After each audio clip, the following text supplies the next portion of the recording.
สารประการประชาสัมพันธ์ได้รับข่าวสารจากพระเดชพระคุณพระเทพสิงหาวราจารย์เจ้าอาวาสวัดพระสิงห์วรมหาวิหารแจ้งข่าวเพื่อการประชาสัมพันธ์ด้วยวัดพระสิงห์วรมหาวิหารตำบลพระสิงห์อำเภอเมืองเชียงใหม่จังหวัดเชียงใหม่จัดงานสมโภชพระสิงห์ประเพณีปีใหม่เมืองวันอาทิตย์ที่ 9 เมษายน พุทธศักราช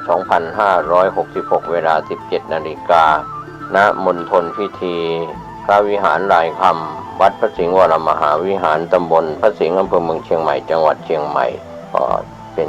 การเชิญชวนศรัทธานักศิลป์นักบุญทั้งหลายร่วมงานสมโภชพระสิงห์ประเพณีปีใหม่เมืองพุทธศักราช 2566 โดยพร้อมเพรียงกัน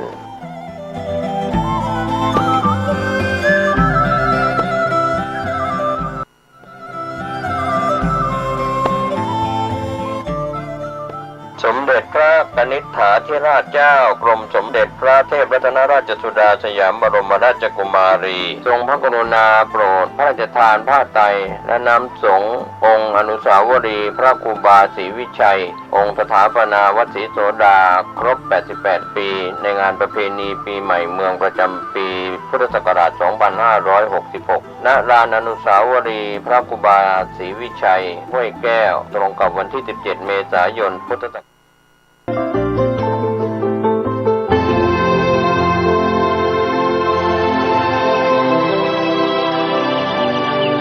วันนี้เป็นวันพระขอเรียนเชิญพุทธศาสนิกชนทุกท่านมากลั่นจิตให้ใสกลั่นใจให้เป็นบุญด้วยการให้ทานรักษาศีลและเจริญจิตภาวนาน้อมจิตให้เข้าถึงพระรัตนตรัย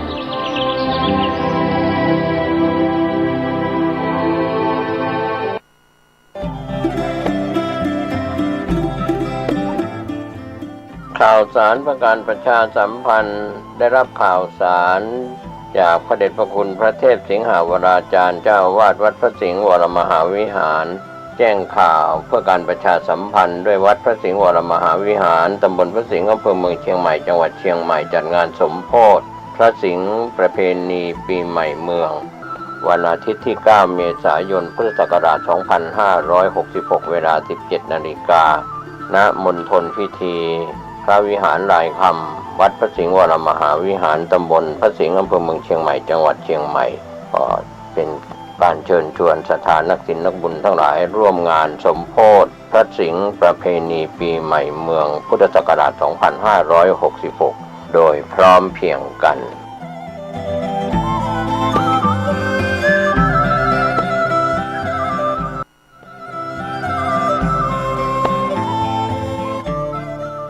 สมเด็จพระกนิษฐาธิราชเจ้ากรมสมเด็จพระเทพรัตนราชสุดาสยามบรมราชกุมารีทรงพระกรุณาโปรดพระราชทานผ้าไตรและน้ำสงฆ์องค์อนุสาวรีย์พระครูบาศรีวิชัยองค์สถาปนาวัดศรีโสดาครบ 88 ปีในงานประเพณีปีใหม่เมืองประจำปีพุทธศักราช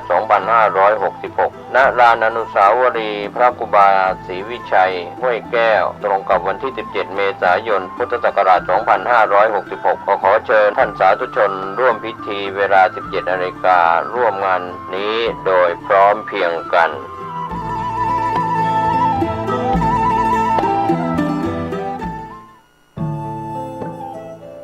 ท่านกำลังติดตามรับฟังสถานีวิทยุกระจายเสียงพระพุทธศาสนาแห่งชาติและสังคมคลื่นเพื่อการศึกษาพระพุทธศาสนาและวัฒนธรรมระบบ FM 104.5 เมกะเฮิรตซ์รายการต่อไปเป็นรายการเสียงธรรมจากสามเณรดำเนินรายการโดยสามเณรสมพงษ์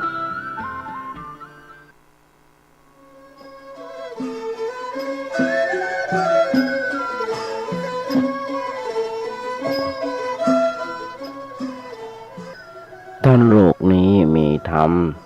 ประจำที่เมื่อทำดีจะไม่ดีมีที่ไหนมีสุขบ้างทุกข์บ้าง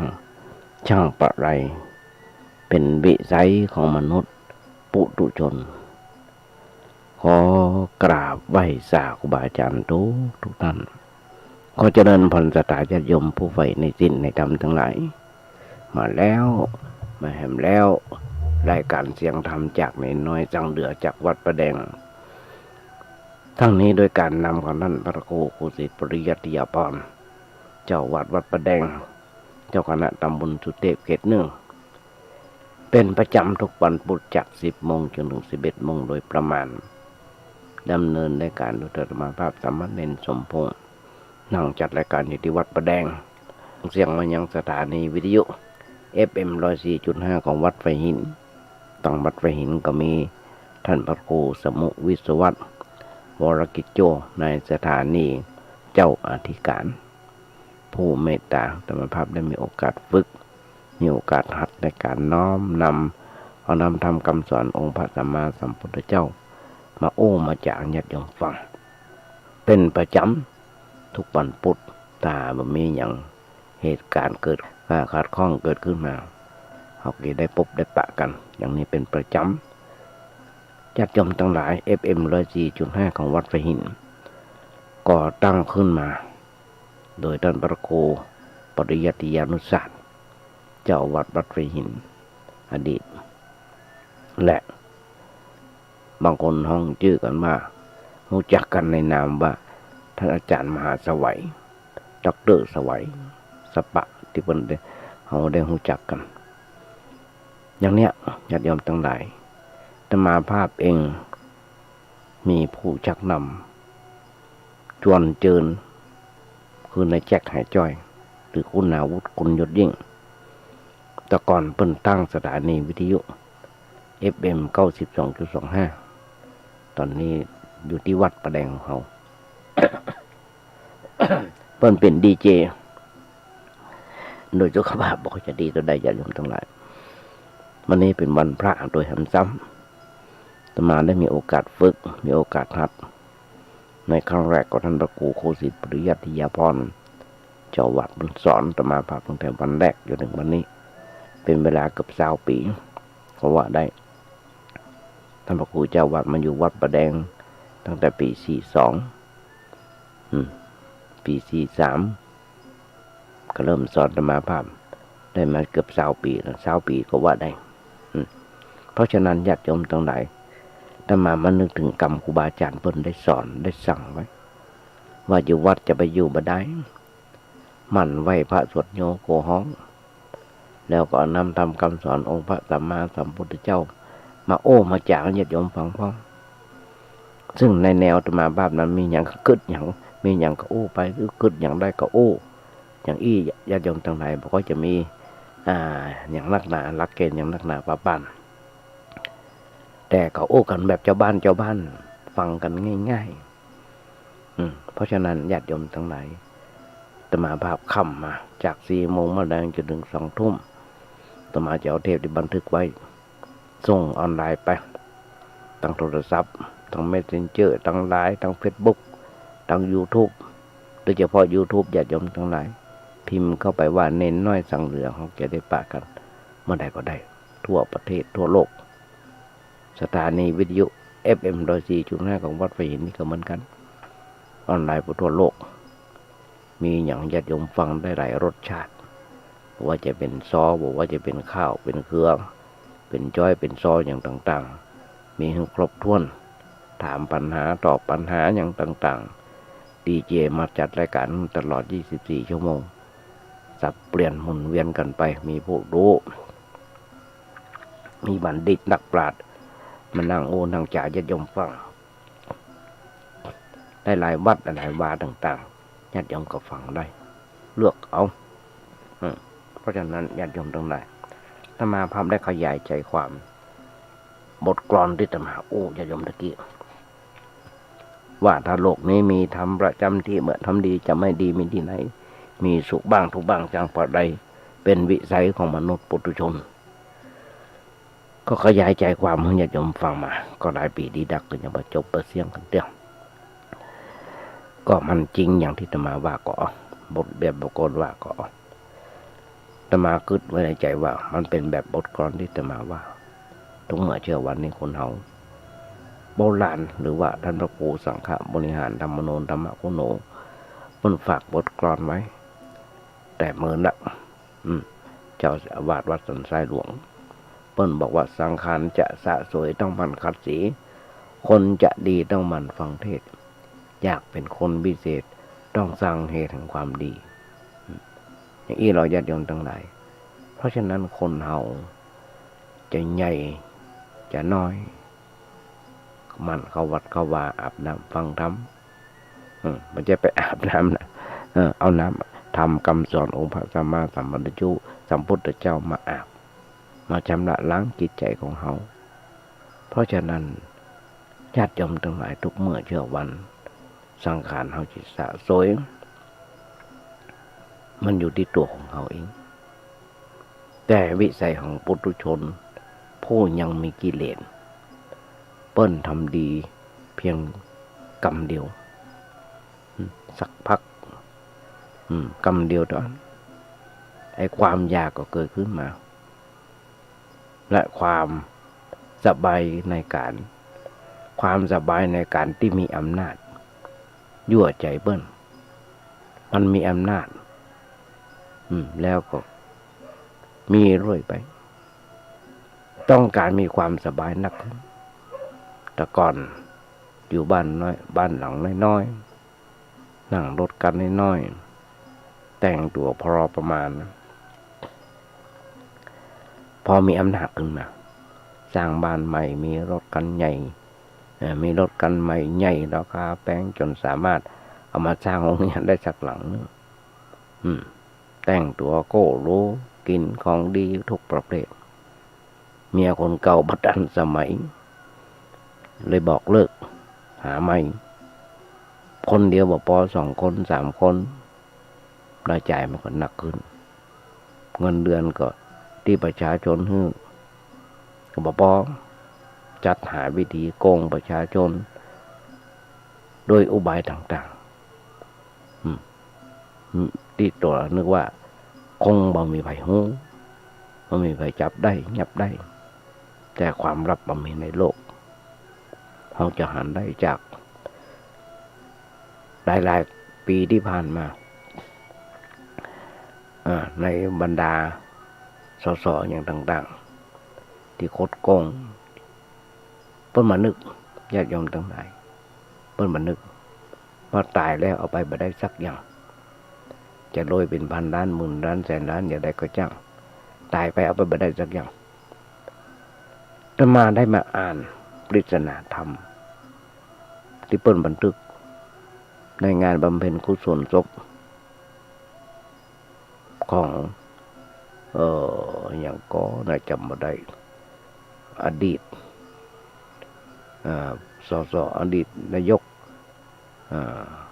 เปิ้นยังจำบ่ได้แล้วเดี๋ยวจะบอกให้กันอัฏฐธรรมปัญหาโดยพระเทพราชาเก่าธรรมปัญหาถึงปริศนาธรรม9 ข้อ 8 ข้อเป็นเหตุการณ์ที่เกิดขึ้นเมื่อพุทธศักราช2233 ปีกับ2 เดือนในวันอังคารขึ้น8 ค่ำญาติโยมทั้งหลายทางใหญ่อย่าเที่ยวจรอันนั้นหมายถึงบอกคนไปในทางใหญ่2 ทางคือทางแห่งความสุขที่นำสัตว์เวียนว่ายในวัฏสงสารในอัตตกิลมัคคะโตมัฏฐานุโยคทางแห่งกิเลสที่ทำให้หลงผิดอย่างที่อูตะเกียบคนเดินทางสายกลางคืออัตถังคิมัคคะที่จะนำไปสู่นิพพานญาติโยมทั้งหลายลูกอ่อนจะไปอุ้มมันแห้งจะไปอุ้มมันแห้งอันนั้นหมายถึงยึดมั่นในกิเลสตัณหาอุปทานไว้ติดกายเฮาแนบกายของเฮาเพราะจะทำให้เฮาเป็นทุกข์คนมีสติในตอนที่มีการยกเรื่องนางปฏิจจาภิกษุณีหลวงเจ้าวัดอย่าหึ่งอาหารหมายถึงวิญญาณ ขันธ์อันเป็นใหญ่แก่เจตสิกอย่าเพิ่งหื้ออาหารคือความตัณหาและความยินดีต่างๆที่จะทำให้เกิดทุกข์และนำไปสู่อบายภูมิบ่โกงอย่าทำงานอย่าทำโกงงานอันนั้นหมายถึงว่านายวานิชผู้จะข้ามวัฏสงสารบ่พึงคดโกงบ่พึงบอกคนจะคบคนโกงคนพาลที่เปรียบกับไม้คดงอซึ่งจะทำให้ไปสู่อบายให้เลือกคบคนนั่นคือสัตบุรุษที่เปรียบเหมือนไม้ที่ตรงบอกคดงอโบราณเพิ่นบอกช้างสารมัดไว้กลางเมืองนั่นหมายถึงผู้ที่ปรารถนาจะพ้นจากโอคะสงสารเปรียบได้กับโคจรสารที่บอกว่าผูกติดอยู่ในเมืองนั่นก็คือสังสารธรรมสังขารธรรมในอดีตในปัจจุบันหรืออนาคตถ้าจะให้เป็นโลกให้เอาไฟสุ่มต้นถ้าจะให้เป็นโลกให้เอาไฟสุ่มต้นนั้นหมายถึงการจะให้เกิดผลทั้งสี่คือโสดาผลสกิทาผลสกิทาคาผลอนาคามิผลและอรหันตผลอรหันตผลต้องใจไฟคือมรรคสี่นั่นคือโสดามรรคสกิทาคารามรรคอนาคามรรคเผาต้นกิเลสเผาต้นคือกิเลสคือหมดสิ้นเมื่อสิ้นกิเลสแล้วก็จักบังเกิดผลอันนี้เป็นข้อความหัวข้อญาติโยมทั้งหลายถ้าจะ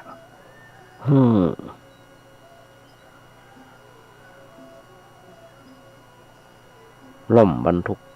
เบาหมายถึงหากต้องการพ้นจากทรงสังสารวัฏฏะละเครื่องสักการะ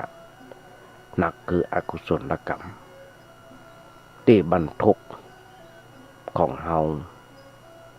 ที่บรรทุกของเบาคือกุศลกรรมถ้าจะห้องกันตำโหราฆ่าอาจารย์ทั้งสี่เนี่ยอาจารย์ทั้งสี่นั้นหมายถึงผู้ต้องการหูกุศลธรรมกุศลกรรมและอกุศลกรรมก็คือบาปบุญบาปนะบุญบาปทั้งปวงนะสังหารอาจารย์ทั้งสี่เนี่ยคือโลภะโทสะโมหะและมานะที่เบียดเบียนครอบงำสรรพสัตว์ติดอยู่ในทุกข์เมื่อสังหารอวิชชาทั้งหมดแล้วมาหมดสิ้นแล้วก็จะไปสู่นิพพานได้ญาติโยมมุ่งส่วนธรรมทั้งหลายอย่างอาตมาบอกตะเกียบคนเฮายังติดอยู่ในกิเลสในโรคกดหลงอยู่อย่างที่บอกทุกคนความลับมันมีในโลกมันจะตายไปเพราะความโลภของเขาก็ไม่ใช่ในที่สุดน้ำลดต่อพุทธความชั่วปรากฏแก่มหาชนอย่างที่เราโหกันนะปัจจุบันก็จะมีการเลือกตั้งผู้แทนแต่คนหมู่นี้ร่วมกันโกงมากันนักมีอำนาจนักมือไหลยาวสาวได้สาวเอาใครทำอย่างมาได้นึ่งถึงกันนั้นความเสื่อมเสียแก่เขาแล้วความนิยมหมดไปเขาก็จะหัดกันได้เมื่อกี้วันเนี่ยคนที่น่าจะได้เป็นผู้แทนกรรมผู้แทนกินภาษีของเขากินเงินเดือนภาษีของเขารถก็อยู่ใจฟรีอย่างน้ำมันก็ใจฟรีเป็นของใหญ่อยู่ลำบากมีผลนี่เป็นผลจากความสุขในความทุกข์ทางมาทำลายเปิด หลายคนที่บ่ได้ที่จะบ่ได้เลยขอผู้มีผู้ที่จะเป็นใหญ่พึงระวังมากขอให้ใหญ่ในการปฏิบัติงานในการเสียสละเพื่อส่วนร่วมและบาหันแก่ตัวเพราะมีภัยทำร้ายเพราะมีภัยทำร้ายเขาหรอกถ้าคนนั้นเป็นคนดีจริงแต่ความดีที่บ่จริงของท่านนั้นทำร้ายตัวเองเหมือนกับพระเจ้าบนโอ้ว่าใจที่ตั้งไว้ผิดเป็นศัตรูที่ร้ายแรงกว่าอย่างทั้งหมด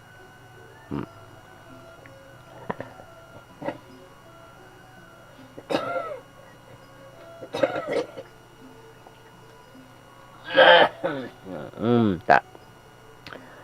ยังมาหายเตี้ยยังเป็นเดือน2 เดือนมันเป็นบัดเป็นไอ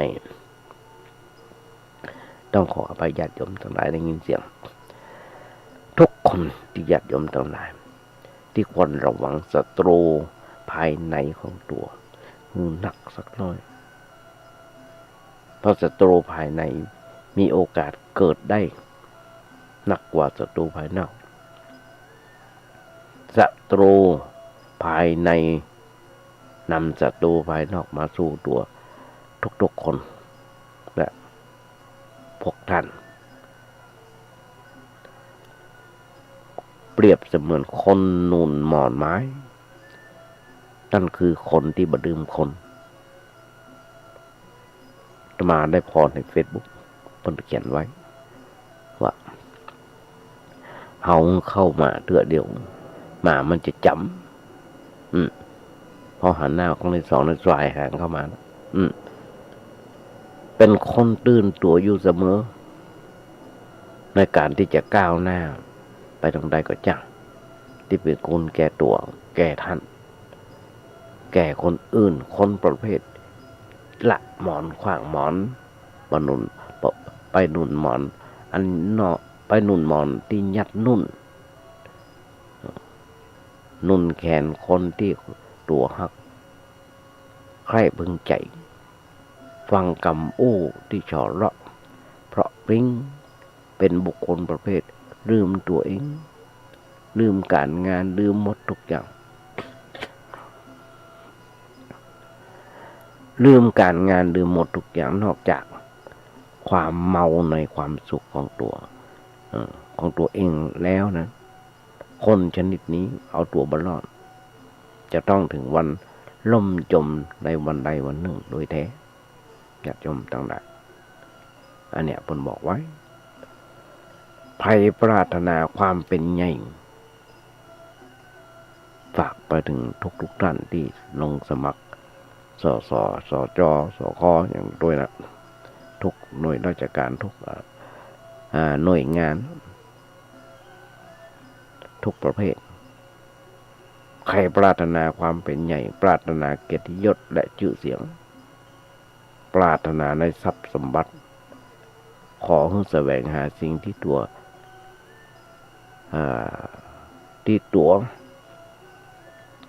ใครจะได้นั้นโดยธรรมอย่าแสวงหาโดยอธรรมเลยเพราะวิธีการที่สกปรกโสมมจะทำให้ท่านเสียหายโดยแท้ถ้าใครปรารถนาจะเป็นใหญ่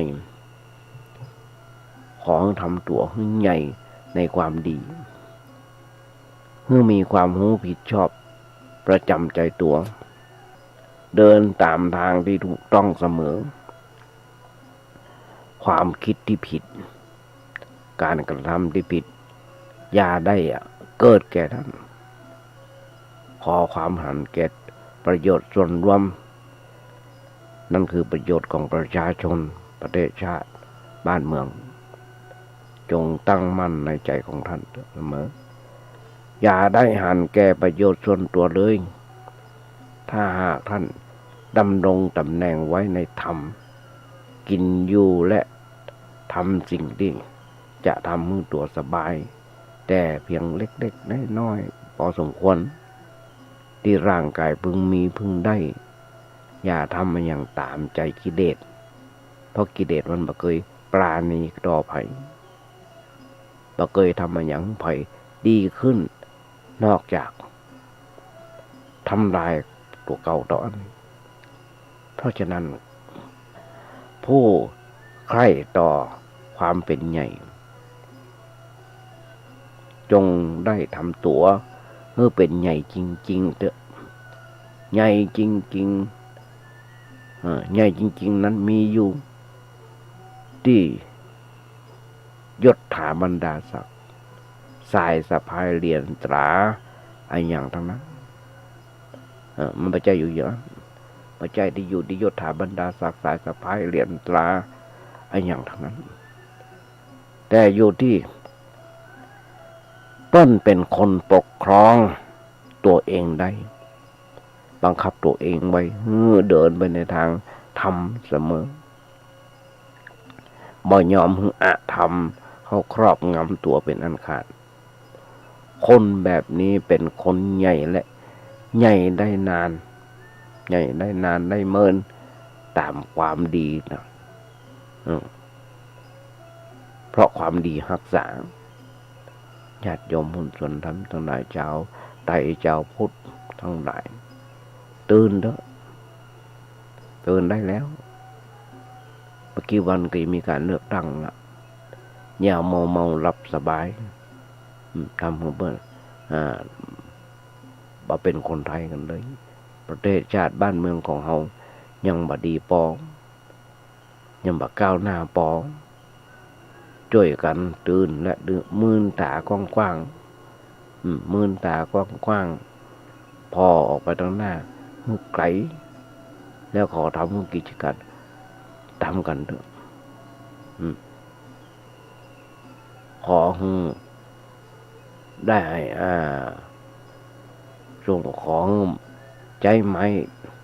คือความเพียรความบ่ประมาทความอดทนความซื่อสัตย์ความชุ่มใจความคมใจความเสียสละเป็นหมอนหนุนหัวใจของท่านอย่าหื้อของใจของท่านจงตื่นอยู่จื่นตัวอยู่เสมอหลักชัยก็จะเป็นของท่านได้สมใจเพราะฉะนั้นญาติโยมหุ้นส่วนธรรมทั้งหลายเปิ้นบอกมาใจที่ตั้งไว้ผิดเป็นศัตรูร้ายกาจกว่าอันยังทั้งหมดนะมันเป็นแบบนี้ญาติโยมทั้งหลายเพราะฉะนั้นต้องฝากไว้กับศรัทธาญาติโยมหุ้นส่วนธรรมทั้งหลายโบราณเปิ้นบอก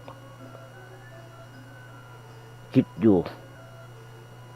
อาตมาถึงบอกมาแวบก็มาในเรื่องของสันโดษหรือว่าอันอย่างต่างๆก็ขอโอ้สักหน่อยหนึ่งโบราณญาติโยมทั้งหลาย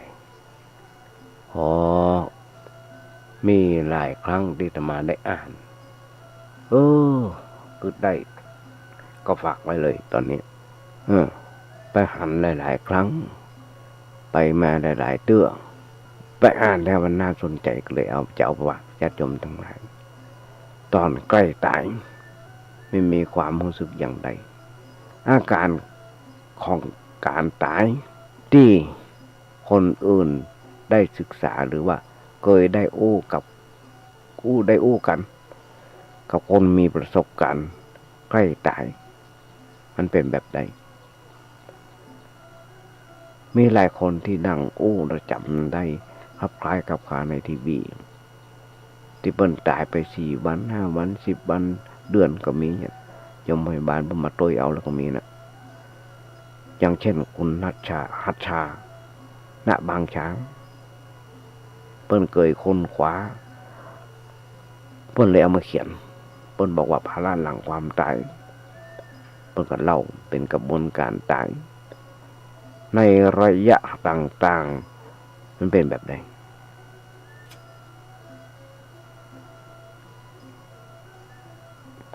หลายคนที่ฟังธรรมาภาพอยู่ยังไม่เคยตายเรื่องแม้แต่ธรรมาภาพยังไม่เคยตายเรื่องใจเย็นๆฟังมาได้เปิ้นบอกว่ามี4 ขั้นตอน มี4ขั้นตอนระยะแรกเป็นระยะที่ธาตุดินเริ่มสลายตัวกลายเป็นน้ำคนตายจะรู้สึกอ่อนระทวยก็มีแห้งการพอหันอย่างต่างๆเสื่อมลงพออย่างก็บอกให้ชัดทุกอย่างดูมุดมัวดูมัวไปหมดอะทุกอย่างที่หันมามันเองมันพออย่างไปกลางถนนเปรียบเสมือนหมอกมันลงหรือว่าแดดจัดนะเดี๋ยวจะพอไปทางหน้านะแล้วขับรถไปพอจะมาหันมันเป็นระยิบระยับเต็มถนนจะพอเป็นอย่างนั้นนะนี่คือระยะแรกระยะที่2ระยะเนี่ยน้ำจะกลายเป็นไฟช่วงนั้นน้ำในร่างกายเริ่มแห้งลงเขาจะรู้ว่าผอมลงจะรู้สึกชาตื้อเริ่มหมดความรู้สึกไล่จากปลายตีนไล่จากปลายตีนขึ้นมาประสาทหูเริ่มปะหับหูคือเริ่ม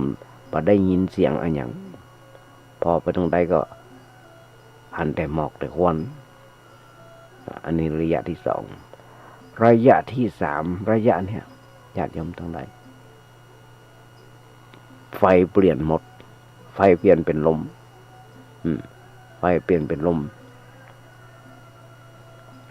หูจะบ่ได้ยินอะไรอย่างนี้เลยรู้สึกหนาวหนาวติดหนาวจับใจนะเข้าในใจนี่ความรู้สึกนึกคิดต่างๆหยุดหมด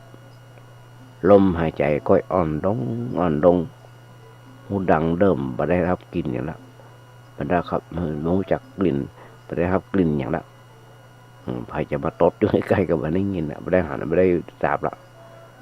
อันนี้เป็นของระยะที่3ระยะที่4ระยะเนี่ยธาตุลมจะเปลี่ยนเป็นธาตุเป็นอากาศธาตุตอนเนี้ยภาษาบาลีผมว่าเจตสิกทุกอย่างรวมทั้งการหายใจจะหยุดหมดพลังงานทั้งหลายที่เคยไหลเวียนอยู่ในร่างกายจะไหลกลับคืนไปสู่ระบบประสาทส่วนกลางหมดลิ้นแข็งมาหับหูเรื่องรสชาติใด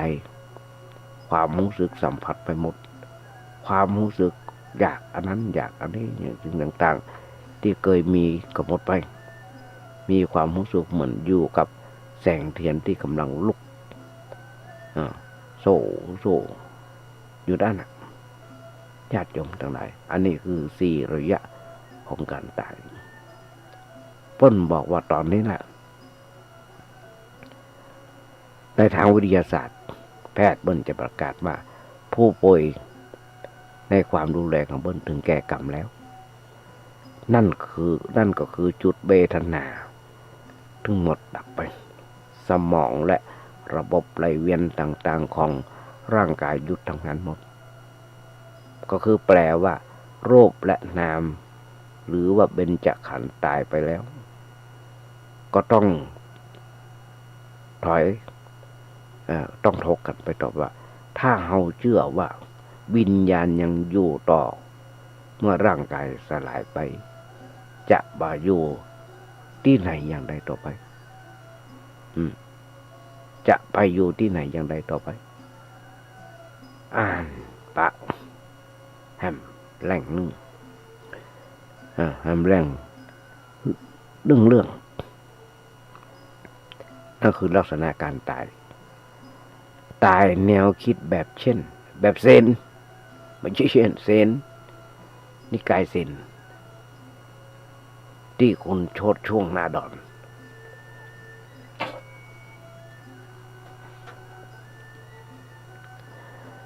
ก็รวบรวมไว้ในหนังสือนั่นคือพุทธะจิตพุทธะหมดแล้วละอาตมาก็ได้มาอ่านเลยมาอ่านให้ญาติโยมฟัง เปิ้นบอกว่าคนเฮาตายได้สองลักษณะคือ ตายอย่างปราศจากที่พึ่งและตายอย่างสมบูรณ์ด้วยที่พึ่งคนที่ตายอย่างแรกนั่นคือตายอย่างปราศจากที่พึ่งเวลาใกล้จะสิ้นลมมีอารมณ์ผิดไปจากปกติจิตใจกลัดกลุ้มยุ่งเหยิงห้องหาจิตวิการซึ่งหมายถึงจิตเกิดความปวดร้าวทรมานเพราะยังยึดติดกันหลายเรื่องเลยที่เปิ้นฮ้องกันว่าบ่ยอมตายทั้งที่ต้องตายนั่นคือจิตใจที่ยังติดข้องกับอุปทานอย่างอุปทานสี่ประการคือติดอยู่ในทรัพย์สินเงินทองติดในติดห่วงใยอะไรในสิ่งที่เป็นรูปและอรูปโดยหันว่าเป็นของเที่ยงก็วกเข้าไปในสมัยครั้งพุทธกาลมีตุเจ้าตนหนึ่งที่พุทธเจ้าได้ไปปกปักรักษาหรือว่าไปดูอารมณ์เปิ้นตอนที่เปิ้นใกล้จะตายเปิ้นได้จีวรมาชุดนึงซึ่งพระเจ้ายกเอาฮือตุเจ้าตัวนี้พอถึงเวลาที่ใกล้เวลาที่เปิ้นจะตายเพิ่นก็ซักจีวรเพื่อจะมาใส่แล้วเอาไปตากตุเจ้าตัวนี้ถึงเวลามรณะลงไปกับไปเกิดเป็นไหเป็นไหไก่นะไปติดอยู่ที่เสื้อที่จีวรไปแฝงในที่จีวรเกาะที่จีวรพอถึงเวลาตายไปแล้วมันเป็นไหก็ไปเกิดเป็นไหพอถึงเวลาปรงศพพอถึงเวลาปรงศพยังวันนี้เตี้ยก็มีตอนใดตอนหนึ่งเนี่ยจำได้วิสุทธ์ทั้งหลายตื่นมาประชุมกันว่าจีวรชุดเนี่ยจะต้องเป็นของไผเป็นของไผพระพุทธเจ้าเพิ่นบอกว่าขอให้เจ้าของเพิ่นไปเกิดงอกก่อนเถอะแล้วก็เอาของเพิ่นมาใช้ยังไปเกิดไปงอกได้นะเพราะฉะนั้นมีนักญาติโยมไหนมาญาติโยมฟังมนกันญาติโยมทั้งหลาย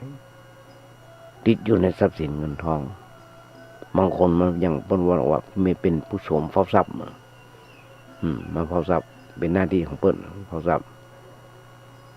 ห่วงอาหารห่วงใยอะไรในสิ่งที่เป็นรูปหรือว่าอารูปโดยหันว่าเป็นของเที่ยงญาติโยมทั้งหลายมีนิวรณ์ความวุ่นวายฟุ้งซ่านมาห้ามจิตบรรลุความดีมีความดูแคลนเมินเฉยในคุณพระรัตนตรัยบอกว่าเปิ้นบอกว่าคนส่วนใหญ่ตายลักษณะอาการอย่างนี้ห้องว่าตายอย่างอนาถบางคนรถยนต์ต้มตายบางคนแขวนคอตายฆ่าตัวตายสะปังเพราะอย่างบางคนตายนอนอ้างงาบอ้างเงิงเขาบอกว่าพุทโธเด้อนึกถึงพุทโธธัมโมสังโฆเด้อแล้วก็ดับไปด้วยความสุขบานบันใจบางคนมีญาติโยมต่างหลายอาตมาเคยไปเปิ้นมานิมนต์ไปเทศธรรมก่อนที่เปิ้นจะตายเปิ้นห้องวัดเทศธรรมมหาวิบากว่าจะได้นะจำมาได้สมองนี่แย่ก็ไปนั่งนั่งจ่าเบิ้นฟังไปเตะในเบิ้นฟังพอปิกมาเอาจีวรออกตากพึ่งแดะพึ่งเหือยังมันทันพึ่งเหือเด้อขอเขาไปมัดมือมัดตาสังกำนึงเอาเขาล่องกำนึงก่อนไปนั่นญาติโยมทั้งหลายทำมาที่ไปตอนไปเตะธรรม เปิ้นฟังเปิ้นอางับอาเงิงอาวันเตอะโอ้กันอย่างเงี้ยเขาก็โอ้เปิ้นฟังเปิ้นบอกว่าโอ้กันได้อย่างกันได้ยุ่งก็โอ้เปิ้นฟังพุทธธรรมโตธรรมโมสังโฆอย่างเนอะนึกถึงพระคุณพระพุทธพระธรรมพระสงฆ์อย่างต่างๆหลังจากนั้นเทศธรรมเสร็จก็พิมาบ้านปั่นป้อนมัดมืออย่างเปิ้นเสร็จพิมาบ้านพิมากุฏิยังมาตานเอาจีวรตากถึงลูกหลานตันต้องเอารถเครื่องมาครับไปมัดมือกำเนื้อเนี่ยมันเป็นแบบนี้เราจัดยมตรงไหนเปิ้นก็ไปด้วยความชื่นอกชื่นใจหน้าชื่นตาบานได้ตายไปดีกว่าที่จะมาทำวิบากกรรมเก่าเนี่ยญาติโยมทั้งหลายเพิ่นบอกอย่ามีความดูแคลนเมินเฉยในคุณพระรัตนตรัยบางคนญาติโยมทั้งหลายบ่เคยเข้าวัดเข้าวาบ่เคยใส่บาตรใส่พวกบ่เคยทำบุญสุนทานก่อนใกล้จะตายก็ได้แค่เนี้ยส่วนมากส่วนการตายอย่างสมบูรณ์โดยที่พึ่งนะแปลว่าคนใกล้ตายนิสัยมีสติอารมณ์ผ่องใสบ่หวั่นไหวและทราบซึ่งในวิธีของมรณกรรมและยึดหลักยึดหลัก4ประการคือมีอารมณ์เฉยๆมีอารมณ์เฉยๆ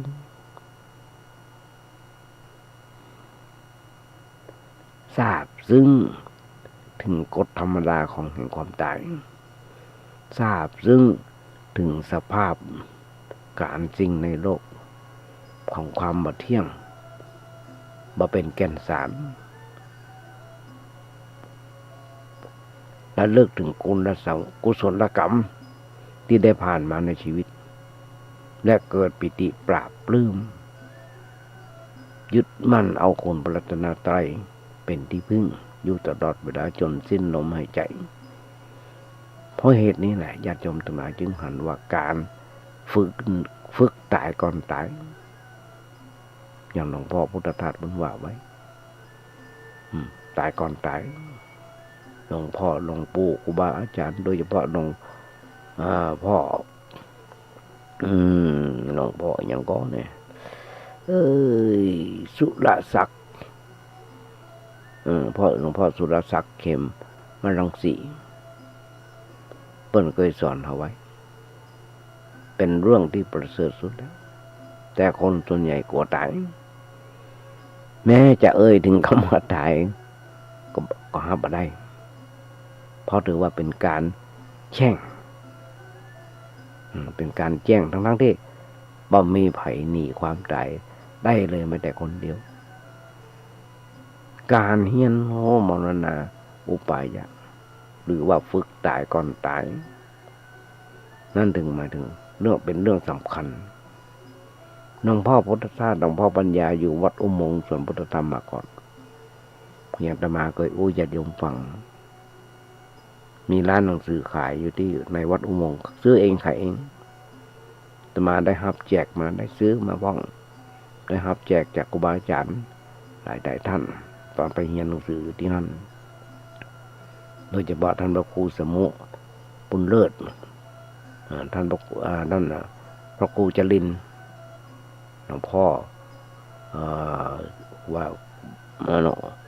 พระครูสุกันทศิลป์ซึ่งเป็นอาจารย์สอนธรรมภาพได้ทำหลายท่านด้วยกันเพิ่นได้มอบได้ถวายหนังสือหลายครั้งแต่มันยังเก็บไว้อยู่แล้วก็อ่านอยู่ตลอดเพราะฉะนั้นเคยได้อ่านในหนังสือของหลวงพ่อพุทธทาสหลวงพ่อปัญญาได้มานั่งนั่งจ่าจะจงฟังเพราะฉะนั้นหลวงพ่อปัญญาว่าพุทธทาสบอกว่าจ่าพุทธที่ฝึกปฏิบัติธรรมในสาระจริงๆไม่ใช่แต่ทำบุญแล้วนึกว่าจะต้องไปสวรรค์โดยบัดต้องปฏิบัติธรรมก็จะเข้าใจว่าขันธ์ทั้งห้าล้วนไม่เที่ยงไม่มีความแน่นอนเปลี่ยนแปลงและทรุดโทรมและท้ายสุดก็แตกดับไปและระหว่างที่ มรณาการมาถึงนั้นขันธ์ห้าก็ย่อมจะแปรปรวนจึงควรจะเตรียมตัวและเตรียมใจไว้ เมื่อความตายมาถึงการที่จะได้บรรลุหล่นทุกรายและตายอย่างมีสติและหูเต่าตันความตายซึ่งเป็นกุสุดยอดของการมีชีวิตอยู่นั่นเองอันนี้คนถนัดสกุลทันวิสิริเปิ้นเขียนไว้เปิ้นเอามาลงไว้ตายตอนใกล้ตายมีความสุขรู้สึกอย่างไรเปิ้นบอกไว้เพราะฉะนั้นญาติโยมทั้งหลายอาตมาต้องบอกว่าหลายๆครั้งนะที่อาตมาได้ญาติโยมฟัง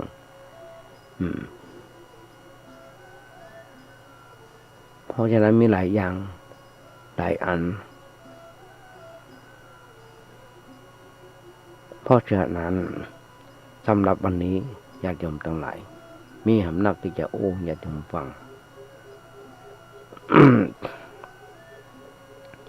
ก็ไป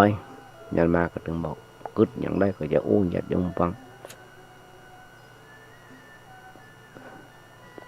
เพราะหนังสือในสมองนักญาติโยมทั้งหลายที่อ่านแล้วอย่ามานั่งญาติโยมฟังทำอย่างหนึ่งท่านอาจารย์ดอกเตอร์พระมหาสง่าชัยวงศ์เจ้าวัดผาดาษและเจ้าคณะตำบลเขต2เปิ้นได้เขียนไว้ได้ลงในเฟซบุ๊กไว้ต้องขออนุญาตเอามาเล่ามาญาติโยมฟังคำเตือนนึงเปิ้นบอกว่าความแตกต่างระหว่างพระอริยะกับผู้วิเศษตัวอย่างหนึ่งนอกจากห้ามพระอวดอุตริมนุสธรรมห้ามอวดคุณวิเศษแม้มีในตัวแล้วเปิ้นยังห้ามอวดฤทธิ์อวดเดช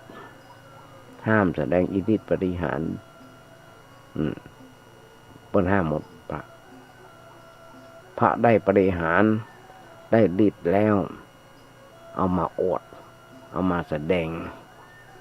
แม้เป็นจริงก็ต้องอาบัติมีความผิดอันเนี้ยทำไมมันถึงเป็นแบบนั้นญาติโยมทั้งหลายการแสดงฤทธิ์มีโทษ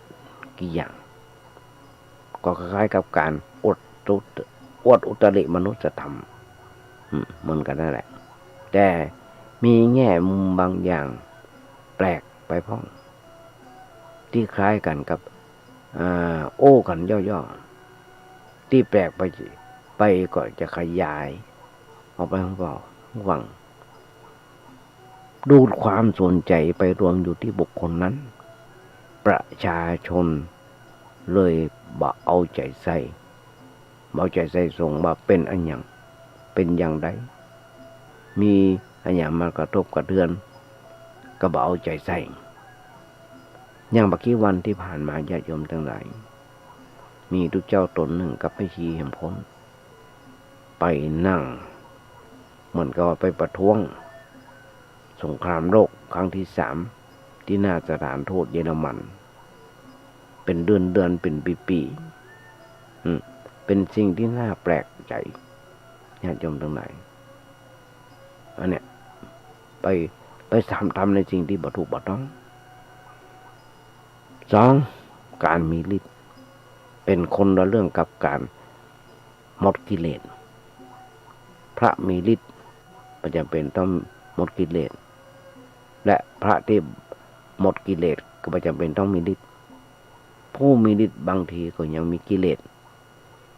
ผู้มีฤทธิ์ก็ยังมีกิเลสหนักและเอาฤทธิ์นั้นมาใจสนองกิเลสของตัวญาติโยมก็จะหันได้เขาจะหันพระสงฆ์องค์เจ้า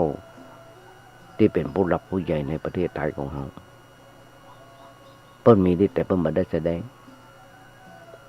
เปิ้นมีวาจาสิทธิ์เปิ้นบ่แสดงยังหลวงปู่แหวนเฮาครูบาเจ้าเฮา ครูบาเจ้าศรีวิชัยของเราหลวงพ่อคูณผู้เนี่ยสร้างแต่คนงามความดีทั้งนั้นสร้างแต่คนงามความดีทั้งนั้นโดยเฉพาะครูบาเจ้าศรีวิชัยของเราสร้างมันจะสร้างอย่างไรไปถึงเมืองนอกวัดวาอารามต่างๆแม้กระทั่งวัดประแดงนี่ก็ยังมาเคยมาสร้างเคยมาหอมเคยมาร่วมทำบุญเพราะฉะนั้นส่วนความเป็นผู้วิเศษนั้น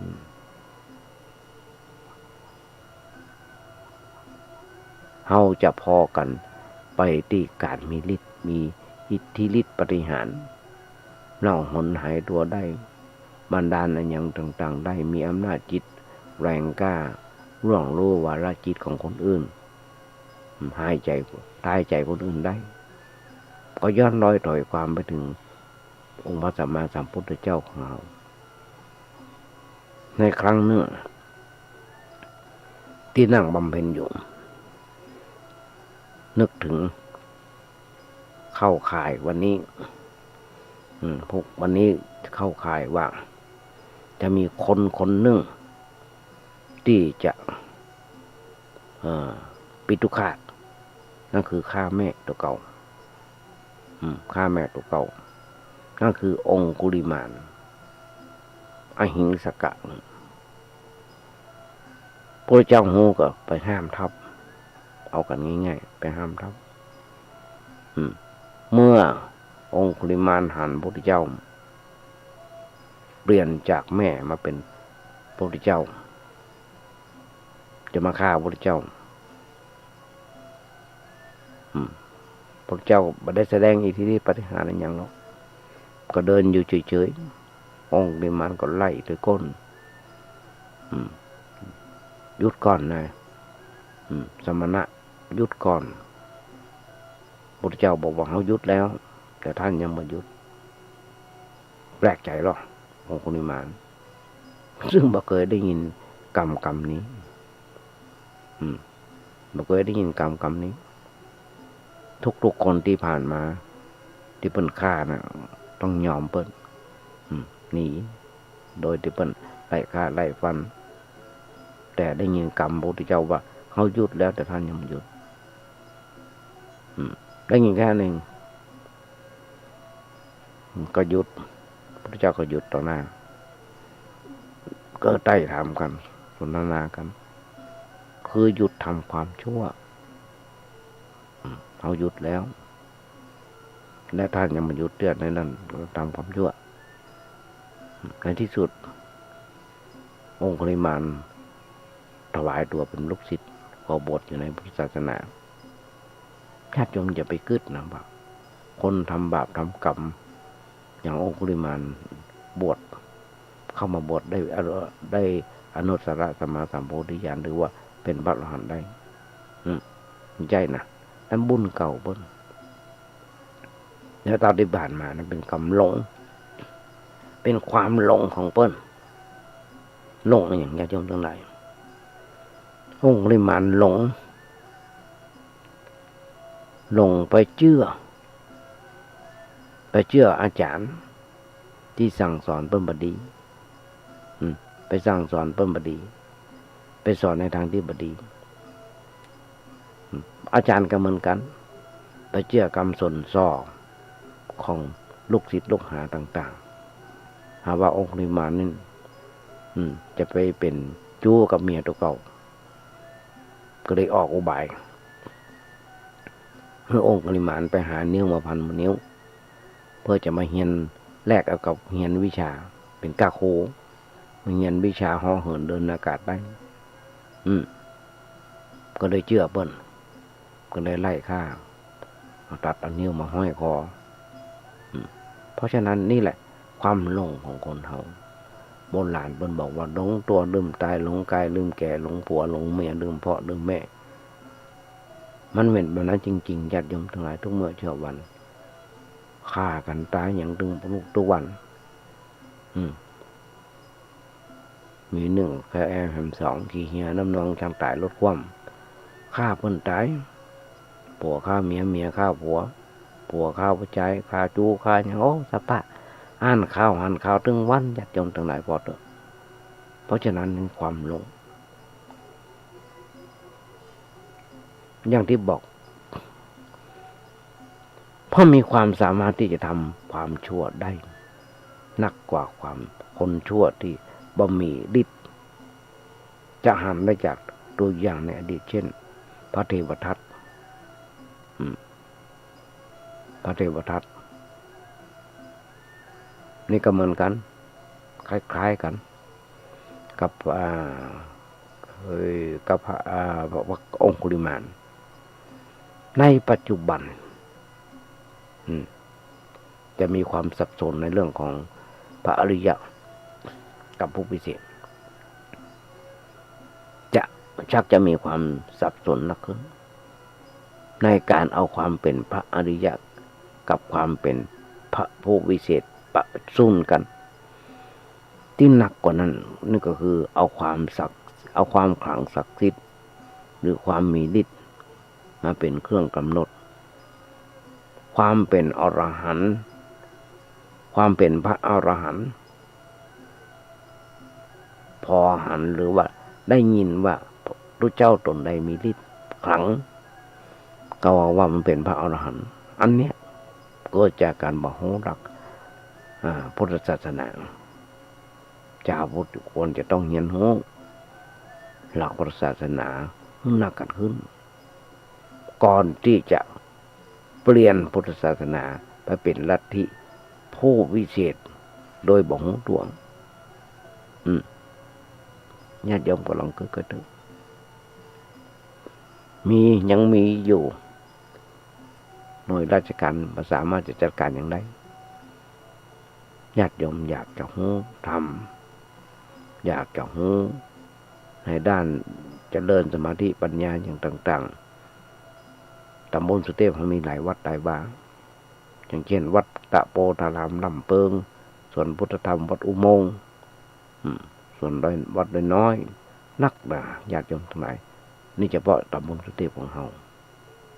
เพราะฉะนั้นฝากไว้กับญาติโยมทั้งหลายก่อนเดี๋ยวพอเวลาจะหมดกำลังปีใหม่ละเมื่อกี้วันลูกหลานท่านเฒ่าศรัทธาญาติโยมก็จะเริ่มกันในการสะเก้าดำหัวบาอาจารย์พ่อแม่อย่างต่างๆเมื่อกี้วันนะเพราะฉะนั้นฝากไว้ก่อนสำหรับวันนี้แค่นี้ก่อนท้ายรายการวันนี้ก่อนจะนำรายการนี้จากไปญาติโยมทั้งหลายอาตมาก็ขอเอางานบุญงานกุศลญาติโยมฟังสักเรื่องซึ่งทางวัดประแดงของเรายังญาติโยมมาหันแล้วว่าทางวัดประแดงของก่อร่างห้างแปลงซ่อมแซมเสนาพัฒนาวัดวาอารามโดยท่านพระครูเจ้าวาดพัฒนามหานักดาป่าป้านระยะปีที่เพิ่นมาจำพรรษาอยู่ที่นี่20 กว่าปีพัฒนาวัดประแดงการกรุงรุ่งเรืองจากหน้ามือเป็นหลังมือดีขึ้นทันตาหันก็ว่าได้โดยความร่วมมือจากศรัทธาญาติโยมทั้งหลายโดยมีท่านพระครูครูศิษย์เป็นผู้นำมีคณาจารย์อย่างต่างๆมือออกแบบอย่างแปลนอย่างต่างๆตอนนี้จะมีการก่อร่างห้างแปลงศาลาพระเจ้าติโลกราชกว้าง7 เมตรยาว24 เมตรเป็นศาลาเพื่อเอาเป็นอนุสรณ์ของพระเจ้าติโลกราชที่เพิ่นได้มาสร้างวัดประแดงไว้ก็ฝากบอกบุญญาติโยมทั้งหลายจะมาร่วมทำบุญทุนทานด้วยกันทานบาตรทานเฟืองทานตะลึงปูนสักแก่นดินขอสักแก่นสักแผ่นหินสักก้อนก็ได้โทรศัพท์ไปถามท่านพระครูเจ้าวาดได้เบอร์ก็มีอยู่ว่า0818815690 0818815690ญาติโยมทั้งหลายแต่มามานี่แปลจากบทกลอนที่ว่าถ้าโลกนี้มีธรรมประจำที่เมื่อทำดีจะไม่ดีมีที่ไหนมีสุขบ้างทุกบ้างช่างปะไรเป็นวิสัยของมนุษย์ปุถุชนหวังใจเป็นอย่างยิ่งว่าญาติโยมคงได้อันอย่างมากก็น้อยในท้ายรายการวันนี้กราบขอบพระคุณในน้ำใจของท่านพระครูสมุวิศวัตวรกิจในสถานีที่เมตตาเปิดเครื่องธรรมะบ้านมีโอกาสฝึกมีโอกาสทัดในการน้อมนำเอานำตามคำสอนของพระสัมมาสัมพุทธเจ้ามาจาญาติโยมฟัง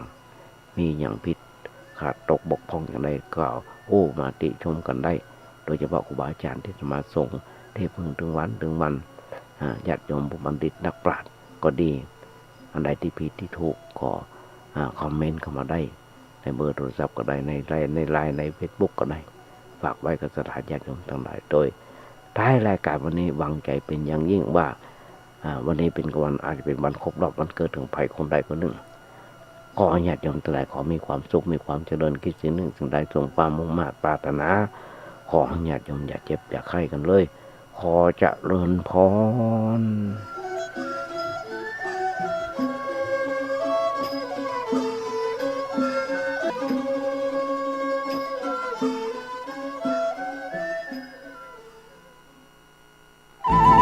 ที่จบไปแล้วนั้นเป็นรายการเสียงธรรมจากสามเณรดำเนินรายการโดยสามเณรสมพงษ์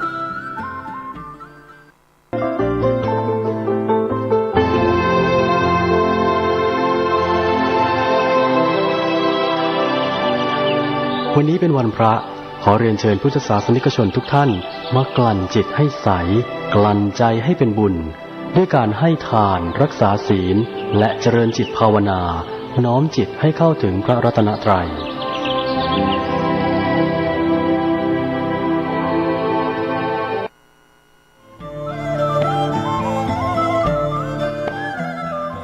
ข่าวสารเพื่อการประชาสัมพันธ์กำหนดการประเพณีส่งน้ำรูปเหมือนและเจดีย์อธิธาตุครูบาหลวงโสภาผ้าไพ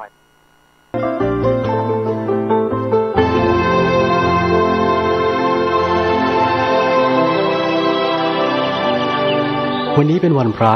ขอเรียนเชิญพุทธศาสนิกชนทุกท่านมากลั่นจิตให้ใสกลั่นใจให้เป็นบุญด้วยการให้ทานรักษาศีลและเจริญจิตภาวนาน้อมจิตให้เข้าถึงพระรัตนตรัย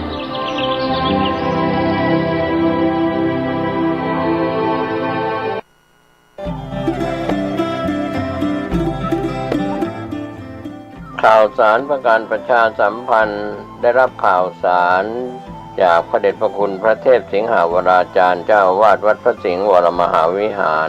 แจ้งข่าวเพื่อการประชาสัมพันธ์ด้วยวัดพระสิงห์วรมหาวิหารตำบลพระสิงห์อำเภอเมืองเชียงใหม่จังหวัดเชียงใหม่จัดงานสมโภชพระสิงห์ประเพณีปีใหม่เมืองวันอาทิตย์ที่ 9 เมษายน พุทธศักราช 2566 เวลา 17 นาฬิกา ณ มณฑลพิธีพระวิหารลายคำวัดพระสิงห์วรมหาวิหารตำบลพระสิงห์อำเภอเมืองเชียงใหม่จังหวัดเชียงใหม่ก็เป็นการเชิญชวนศรัทธานักศิลป์นักบุญทั้งหลายร่วมงานสมโภชพระสิงห์ประเพณีปีใหม่เมืองพุทธศักราช 2566 โดยพร้อมเพรียงกัน